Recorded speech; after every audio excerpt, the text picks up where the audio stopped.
One of the most asked questions by my students is, how do I die less as support? And the answer is connected to a fundamental skill in Dota, positioning. It will be the key whether you're feeding in your games or you have huge impact. Today, I'll explain positioning in Dota, both in-game and in fights, so you can understand how you can become a better player. Let's jump into it. The core idea of this concept is, you should be always in the safest position from which you can influence the game. Why? Because some heroes need to go all in to actually have impact, while others can afford to play backline all the time. Today, I'll show you different hero examples, and how using positioning will be the difference between low MMR player and high MMR one. In this video, you will learn 3 questions you should always ask yourself during the game to position yourself perfectly, and these questions apply to every single support. The first question you want to ask yourself in your games is, what kills me? In this example, I'm playing position for DP, even though at this point it doesn't seem like it. Anyways, as I talk a lot in my videos, you're supposed to be farming as aggressively as you can, as this creates map pressure and steals farm of enemies. In this example, we have destroyed enemy tier 1 on bot and mid, but I don't have my ultimate, and it seems like enemies are grouping up on the top lane.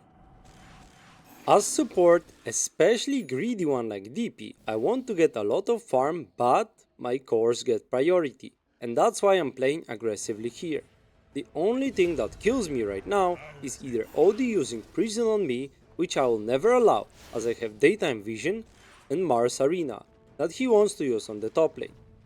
This creates pressure on both OD and Weaver to leave this area, as they can't stop me from farming. In fact, I almost killed Weaver as well. This kicks them off both to the mid lane, where they will eventually die, as we connect with 4 heroes. Notice that if I wasn't farming aggressively, this would allow one of them to farm in the jungle, where no other hero in my team wants to be, as all of them either die there or have too much value to risk dying.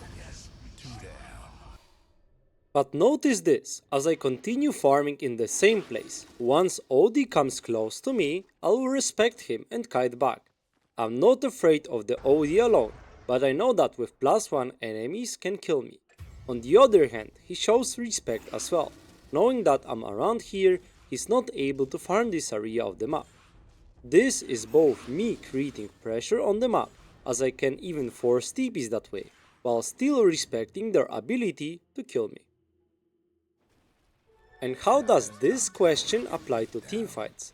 Well, I already said what kills me. It's either Arena or OD Prison setting up a kill on me. As I've been able to farm a lot during the downtime, but all of that farm was taken in aggressive positions, there is a teamfight on the mid lane. I approach it from the side, as I farm there, and as I do, I see there's Arena used already and OD is low HP. I know that if I use my silence on him, the chances of me dying are close to 0, considering the net worth advantage I've created as well, resulting in having a lot of effective HP. And that's the case, I'll just run straight in, getting a lot of damage done. As the last example of this question will be showing what happens if you actually don't have the right answer. I mean, I do here, but I still bait myself. There is a long fight, but Arena is coming off cooldown. I feel strong, my team seems to be winning the fight. But I did not respect the Arena. As I established before, if I get locked in that, I will die. And this exactly happened here. And don't worry, I know what a lot of you are thinking, you won't be having over 10k net worth on support at 20 minutes. Other 2 examples will be showing you less tanky supports. I just wanted to show you how you can assess that in games where you aren't dying to everything. If that's the case though, it's okay, as then you need to find yourself another question for the teamfights, and Whitemon has a perfect answer. The second question you need to ask yourself to position well is, what is my role in the game?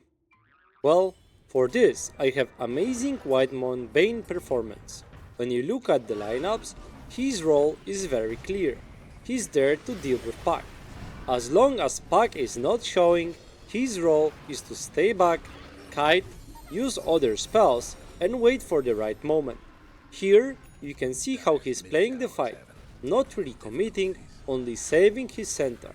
Just the threat of him using the ultimate is enough to stop Puck from jumping in and finishing off his offlaner. A minute later you can see clearly that he thinks that way too, tipping to the mid lane as he sees Puck there, and even using a smoke to catch him off guard. Using trees to prevent vision, he catches him, and there is no hesitation. Thanks to this, Puck will die. Notice that every question out of 3 applies to every game. Here, his answer to "what kills me" is Terrorblade, so after getting the kill, he's instantly running away in the opposite direction. To not make the video longer than it should be, we'll be using 3 examples for 3 questions though.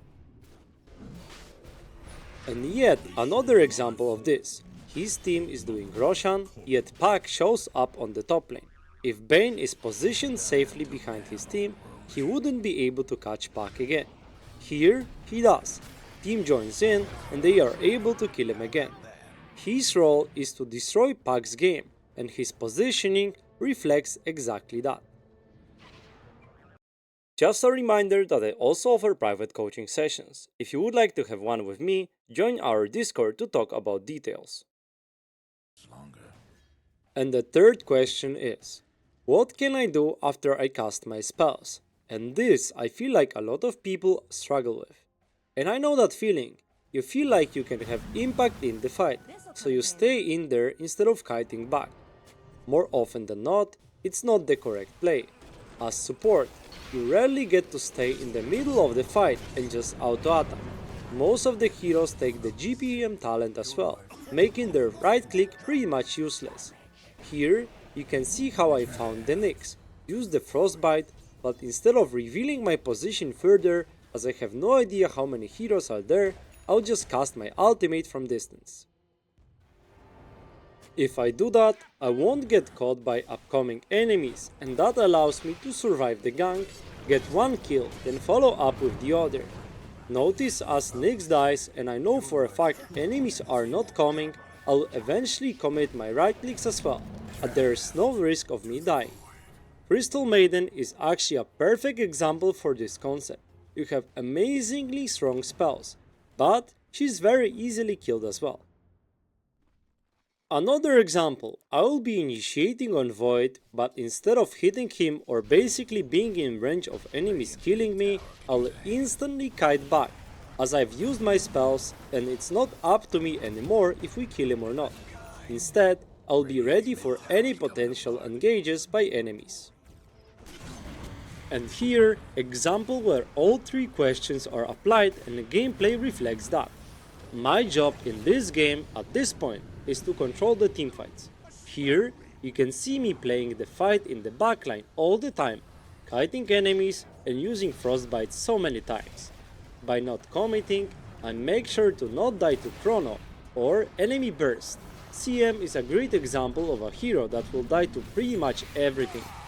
I'm still able to initiate fights, but I also follow up any stuns that we have, and I will also kite back all the time after using my spells, never running into middle of the fight with no spells.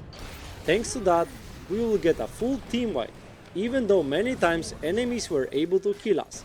Positioning of our heroes didn't allow them to do so. Remember, every time you cast a spell and your hero isn't supposed to be tanking damage, just kite back. Don't get broodlasted, as casting 2 rounds of spells is better than one with 3 right clicks, while dying in process.